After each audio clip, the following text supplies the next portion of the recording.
Tudo bem, pessoal? Na aula de hoje nós vamos tratar da questão da formação, da suspensão, da extinção e do saneamento do processo. Vamos começar falando sobre a formação do processo. Vejam, no processo civil, o que na verdade existe é o princípio da inércia. O que significa princípio da inércia?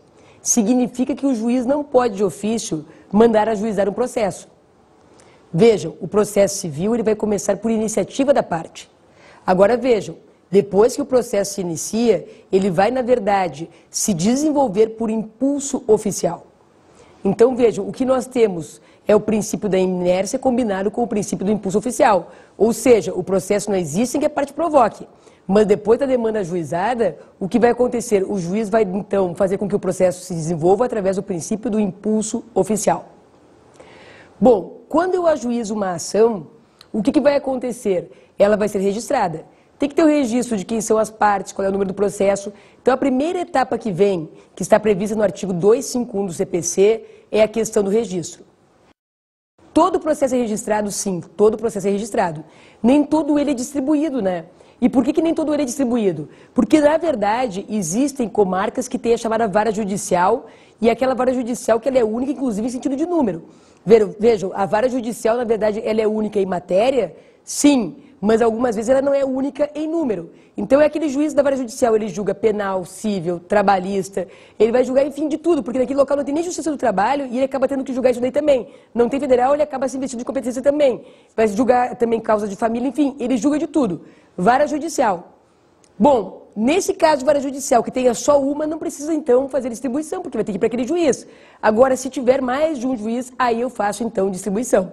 Agora o registro sempre terá.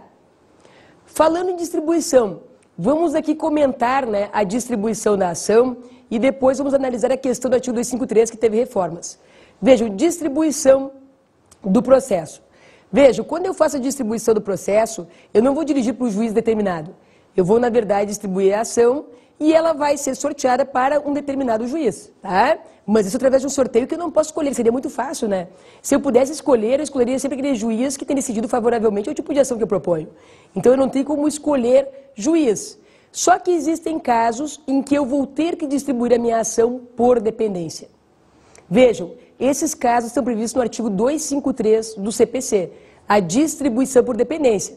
São aqueles casos que quando eu faço minha petição, eu coloco assim escrito em cima, distribuição por dependência.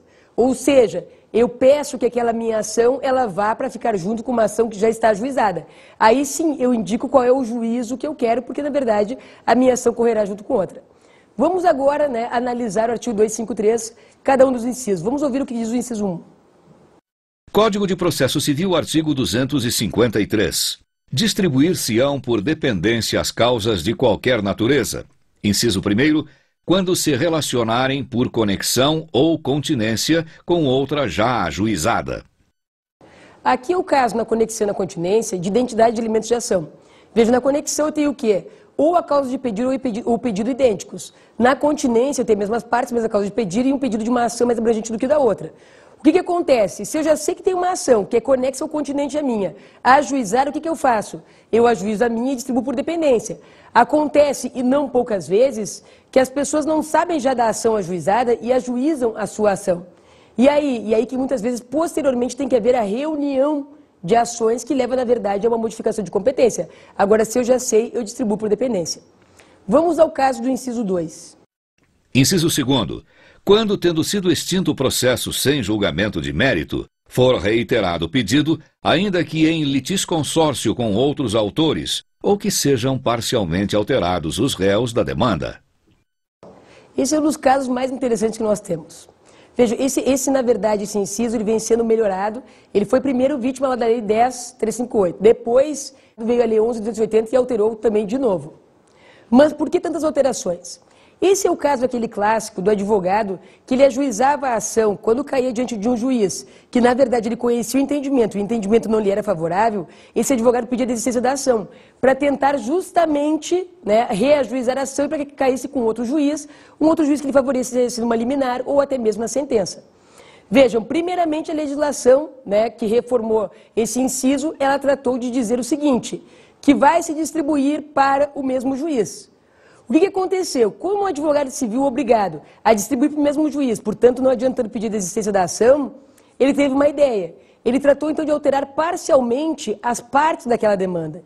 Então ele botava lá em litisconsórcio um autor, ou em litisconsórcio passivo um outro réu. Então veja, ele tentou alterar, ou no polo ativo, ou no polo passivo, ou até mesmo em ambos, quem estava demandando. Com que intuito? O intuito de tentar ver se caía com outro juiz. Assim, a Lei 11.280 de 2006, ela veio e já veio também cuidando dessa prática, né, forense comum. Ela diz o seguinte: se a ação foi extinta sem julgamento de mérito e, mesmo havendo alteração do polo ativo ou do polo passivo em litisconsórcio, uma alteração parcial, que é aquela questão de colocar mais um autor ou mais um réu, justamente para tentar ver se cai com outro juiz, mesmo assim distribui por dependência. Então, se eu ajuizei uma ação perante o juiz da 10ª Vara Civil da comarca X, e eu peço a desistência dessa ação, quando eu vou reajuizar essa ação, mesmo que eu tenha colocado um litisconsorte com o autor ou um litisconsorte com o réu, alteração parcial de polos, ou ativo ou passivo, até mesmo ambos os polos, eu vou distribuir já para o juiz da 10ª Vara Civil da comarca X.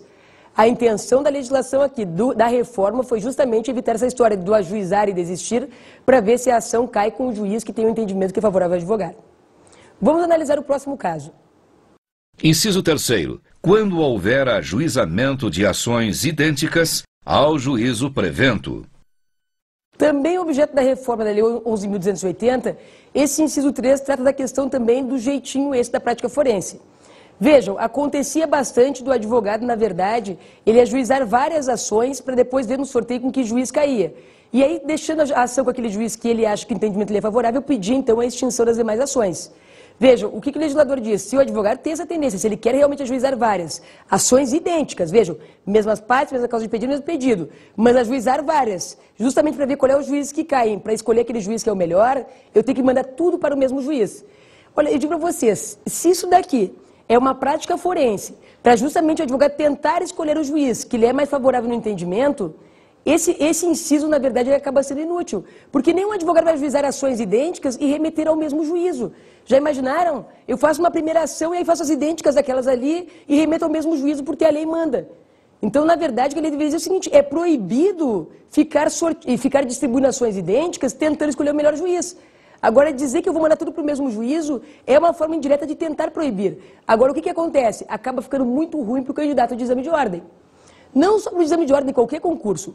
Por quê? Porque quando a gente ouve falar assim, ó, distribui por dependência ações idênticas, a gente não entende. E por quê? Porque ações idênticas a gente sempre aprendeu o quê? Que, na verdade, elas têm que ser extintas. Então, na verdade, o que vai acontecer com essas ações idênticas ajuizadas também será a extinção. Então, para evitar, inclusive, que elas sejam já ajuizadas, é que eles dizem, se vai ajuizar ações idênticas, remeta para o mesmo juízo. Mas o advogado que fizesse isso realmente, né, gente, vou dizer para vocês, ele não teria o senso, né, do que é padrão, do que é certo. Vamos agora ao parágrafo único. Parágrafo único. Havendo reconvenção ou intervenção de terceiro, o juiz de ofício mandará proceder à respectiva anotação pelo distribuidor. A questão aqui é a seguinte: a reconvenção e a intervenção de terceiros, na verdade, elas não vão entrar pela distribuição. Eu entrego a reconvenção em balcão, em cartório. Também a intervenção de terceiros, ela acontece, na verdade, dentro da contestação na maioria das vezes. E aí, como é que funciona? Vejam, se funciona assim, o juiz ele manda proceder à anotação. Ele manda. Por quê? Porque não entra via distribuição. Então, por isso que aqui no parágrafo existe essa situação que é diferenciada.